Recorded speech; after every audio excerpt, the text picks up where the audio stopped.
and welcome to Sonshine for Your Life. You know, as a fellow New Englander, in fact, just as a human being, we've all been through interesting and dangerous storms. Storms that have just befuddled us, storms that have really set us behind. And each storm gives us some information or some way to learn better how to survive it, how to live with it. I can remember traveling by boat with some friends of mine from Yarmouth, Maine to Nova Scotia, Canada. And if you look at a map, you'll see that in order to get there, you have to go through the very dangerous Bay of Fundy. The Bay of Fundy has some of the most dangerous currents in the world. So this was an exciting trip. We were in the middle of an intense storm that developed while we were on the Bay of Fundy, and it was a very dangerous situation. We had high winds, rough water, intense fog. No one could possibly see. We all had to stay on deck. No one could go outside. And what made it more interesting and actually more dangerous for us was the fact that the staff of our ship, the Blue Nose, forgot to turn off the PA system, and we could hear what they were saying in the room where they were manning the equipment for the boat. And the foghorns blew every minute for the entire minute, and this happened for about 6 hours during the trip. So I don't know if you've ever heard a foghorn, but they are intensely loud. They're extremely loud, piercingly loud. And when they start to blow, they blow for a minute at a time. They go a full minute, as loud as they possibly can, intense, intense loudness. And then they stop. And they wait 2 or 3 seconds, no longer than that, and then they start again for another minute. For 6 hours, when we were on that ship going across the Bay of Fundy, which should not have taken us that long, we heard foghorns, one right after the other, one right after the other, one right after the other. And you know, you want to scream after a while, shut them off, but you couldn't because the storm was so serious that ships could not see each other. So some of the staff members were talking about how close calls we came to other ships, and they were saying things like this: that was a close call. We didn't miss them by much. We couldn't even see them. Did they even know we were here? Now, you have a group of passengers, they don't realize they can hear them talk, and that's the way they're talking, and the foghorns are blowing in their piercing way, and so it really was a dangerous trip. Storms fascinate me, and the Bible character Paul, who was an apostle in the New Testament, was in a storm that lasted for 2 weeks, and he and other passengers were in total darkness. You couldn't see at all. They had the high winds, they had the rolling waves.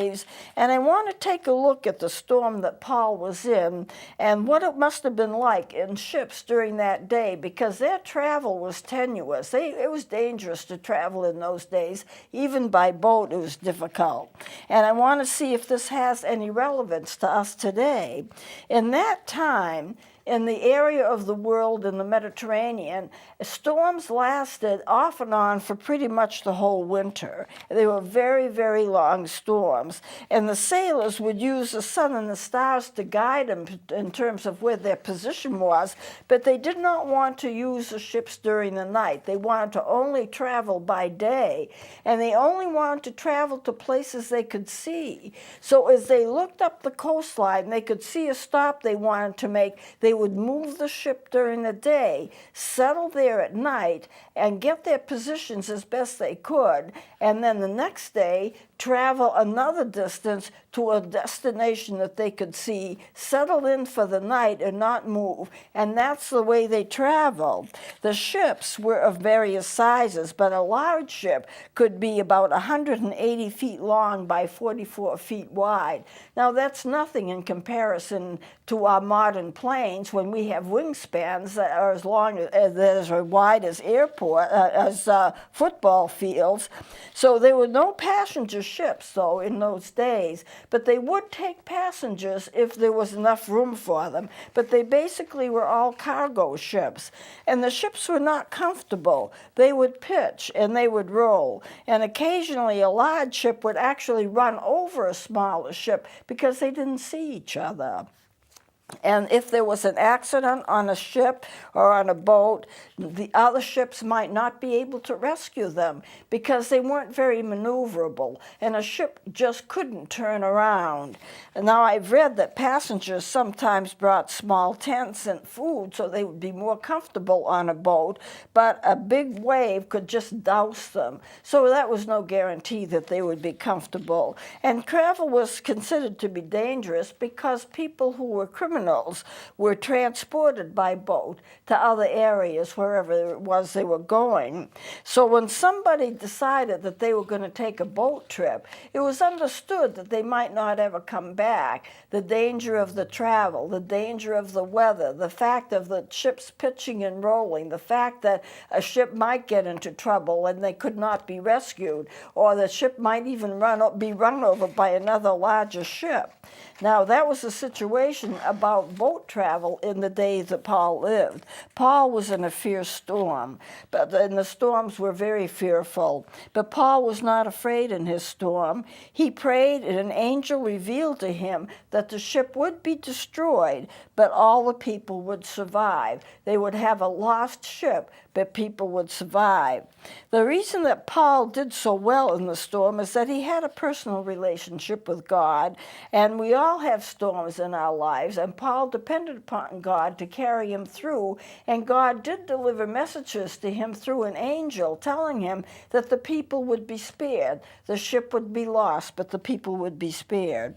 Now, if you consider yourself and all of the storms that you have in your life, and I'm not talking about storms on an ocean, I'm talking about storms in your personal life. We all have storms, personal tragedies that we have to deal with, illnesses, family problems, financial problems, substance abuse, whatever you want to name. We do have storms in our lives, but God is ready to help you, and He can heal you, and He can change your life around, and He can give you the direction that you need. Now, the first scripture that I want to put up on the screen is James 1:5, and this is what it says. If any of you lack wisdom, let him ask of God, and it shall be given him. I'll read that again, but that's not the whole verse. So after I read it, I'm going to go back and read the whole thing. If any of you lack wisdom, let him ask of God, and it shall be given him. Now, this is what the whole thing says. If any of you lack wisdom, let him ask of God, that giveth to all men liberally, and upbraideth not, and it shall be given him. So what does this mean? If you lack wisdom, ask of God. He's not going to make fun of you. He's not going to say, what, are you too stupid to understand what I'm trying to say? He's not going to demean you in any way. And that's what that word upbraideth means. He's not going to upbraid you in any way. And He will give you the wisdom that you need. So the Lord will deliver you in good time, and He will give you that wisdom. Now, the second verse that I want to read, also on the screen, and we're going to read part of it, then I'll go back and read all of it. And it's Psalm 18:2, and this is what it says. The Lord is my rock and my fortress and my deliverer. Let me read that again. The Lord is my rock and my fortress and my deliverer. Now let me read the whole thing because it is longer than that. The Lord is my rock and my fortress and my deliverer, my God, my strength, in whom I will trust, my buckles and the horn of my salvation, and my high tower. So you see all of those things He is. So I'm not going to read the whole thing, but just to list them off. He's your strength, in whom you will trust, your buckler, your horn, your salvation, and your high tower. Everything that you need, He is to you. And because everything He is that He is to you, then you can have everything that you need. He will take care of you. I have a beautiful painting by Solomon. I don't know if you're familiar with Solomon the painter, but he's painted extensively about Jesus, and beautiful, beautiful paintings. And they're called the Solomon Prints. And I have a painting by him of a young man who is in the helm of a boat, a small boat, in rough seas. And the young man is looking ahead. He's focused on going ahead and moving or going ahead, not paying so much attention to the storm that they're in, but the fact that he wants to move ahead. And standing right behind him is Jesus, with his hand on the young man's shoulder, one hand on the young man's shoulder, and a fist that's pointing in the direction to go forward. And that's an absolutely beautiful painting. I didn't bring it in today, but I didn't because I'm not sure I'd be breaking copyright rules if I showed it without permission. But it is a beautiful, beautiful portrait. Now, Paul was ready to move ahead, and he prayed for the safety of everyone on the ship. And an angel told him that all would be spared. But there was still the storm to go through. God can give you victories, but you still may have to go through the storm. That's what you have to remember. Sometimes the only way around the storm is actually to go through it, and that's more common than not. Your problems are very much like the storm. Your problems are like the storm in the fact that they are overwhelming. And like the fog, you can't see through them. And they seem to be never ending. It seems like when something starts, it's never going to end. And they're very fearful and they're very uncomfortable. But sometimes the only way, as I said before, around a storm is to actually go through it and to be willing to do that. Paul had to go through the storm, and you may have to do the same thing. The good news is that you don't have to know why you're in a storm. You don't have to know how the storm is going to end. You don't have to know where the storm is taking you. The only thing you really need to know is that Jesus is in the boat with you, or Jesus is in the storm with you, and he's going to lead you, and he's going to guide you, and he's going to make whatever good he wants to make out of the storm and carry you through at the same time. He's not going to leave you alone so that you can falter on your own. That's not what he's going to do. He is going to be with you. I've said before, and I'm just kind of bringing it to mind now, that my sister and I were in a terrible snowstorm, and we were in the location where I am now, and we were going to the coast, and it was going to be like a 2 to 3 hour drive, longer, because the storm was so bad. It was a snowstorm. And all the way from here, halfway to where we were going, which would be about an hour's drive, the road where my car was absolutely bare. The snow was piling up all around us. It was high winds, there's just snow everywhere, but where my tires met the road, on my side of the street where I was driving, it was perfectly dry. There was no snow there.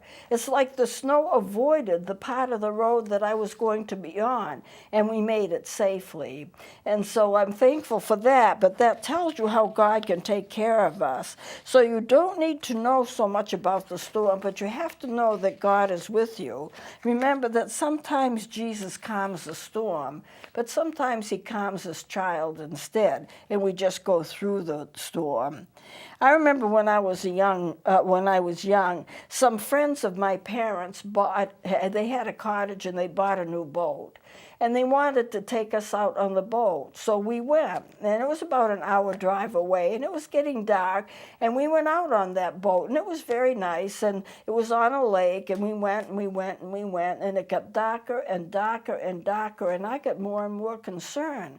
We couldn't see the shore. It was getting too dark to see the shore, and I was afraid, and remember, I was young. I wouldn't be afraid of this today, but when I was young, I was afraid that we wouldn't be able to find our way back to the cottage because it was dark, and all it was water all around us, and I worried about that. I didn't say anything, but I worried about that as a child. And then I looked, and all of a sudden I saw the shoreline, and it was right ahead of us. And what the pilot of the ship, what our friend did, was he took us out quite a ways, and then he made a wide circle and turned around. I never felt him turning around. I never noticed we were turning around, but he had turned the ship around, and we were headed back to shore. And I never knew the difference, and suddenly we were on shore, and we were fine. Now, in a way, that's a picture of what God does for us. He's there with us, and he turns us around. And so we can be aware of the fact that he is keeping us safe. Now, I have a friend of mine who is a composer, and he wrote a book. He wrote a song called Turn Your Shoes Around, and it was turning yourself around so that you can go from whatever is not healthy to whatever is healthy, and it's a very beautiful song. Now, I'm going to read Philippians 4. This is not going to be on the screen. I want to read Philippians 4, 6, and 7, and this is what it says. Be careful for nothing, but in everything by prayer and supplication with thanksgiving, let your requests be made known unto God. And the peace of God, which passes all understanding, shall keep your heart and your mind through Christ Jesus. In other words, what he's saying is this. Don't worry about anything. Pray about everything. Make your requests known to God. And the very deep peace of God is going to keep both your mind and your emotions in check and calm. You know, your thoughts and your emotions, your thinking and your emotions, both will be kept calm in Jesus Christ. So just think, Paul knew God was with him, and he could encourage the other passengers of the ship. Don't worry, the ship will be lost. It's a terrible storm. You will make it. You will make it through the storm. He could not predict what was going to happen in the future, but he knew that God was in it. There's always a reason for everything. God may reveal the reasons to us, or he may not reveal the reasons to us. In my own life, I go along and suddenly I look back and then I understand what the reason was for going through something, but I didn't necessarily understand it at the time. So what you need to remember is God is with you in your storm. There is a purpose in your storm. God will work it out for you, and you don't need to be afraid. And I want to close with this verse, and it's going to be Romans 8:28, and this will be on the screen, and this is what it says. All things work together for good to them that love God, to them who are the called according to his purpose. So let me read that again. All things work together for good to them that love God, to them who are the called according to his purpose. And I'm going to read one more verse that will not be on the screen, and it's Jeremiah 29:11 that says, For I know the plans I have for you, saith the Lord, plans for welfare and not for evil, to give you a future and a hope. So whatever storm you're in, you really don't need to worry about it. God is going to take care of it. You need to be faithful to him. You need to lean on him. You need to understand that he has the answers that you don't even know about, and he has purposes that are far beyond your understanding. But that doesn't matter. What matters is your faith in him and the fact that he will get you through it. So I'll close it here. We'll be doing something else next time. Please join me then.